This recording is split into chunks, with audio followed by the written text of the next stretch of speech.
you've worked for the Olympics, you've covered the Olympics, you've seen some very big fashion mistakes over the year. How do those Canada closing jackets rate? Look, I think you would be a much better judge than me, Beth, because I know you get complimented on your items of clothing far more often than I do.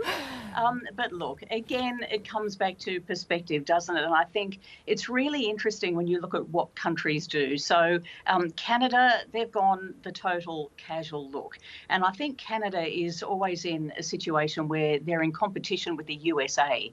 You know, the USA traditionally, they look quite classy. They certainly stand out amongst the crowd when you've got these 200 nations all walking around together.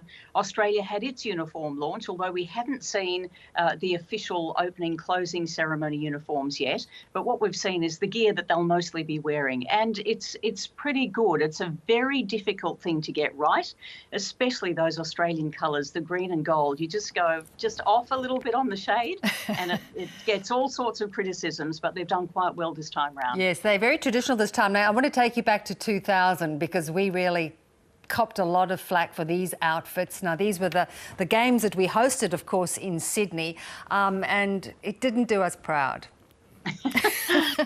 You know, what's interesting, and I'm sure you've seen these too, every now and then somebody will send you something on social media and go, look what I found. Yeah. And it's like, oh, yeah, great, a photo from 30 years ago. Well, we all had perms back then. You know, it's that situation, isn't it? And I think Olympic uniforms, what they do is you get them through history since 1896 and you think, oh my goodness, you can look at an Olympic uniform and you know exactly where that country was, what was happening in that country at that moment, and it told you everything about the personality and the culture of the place just by what they were wearing at the Olympics.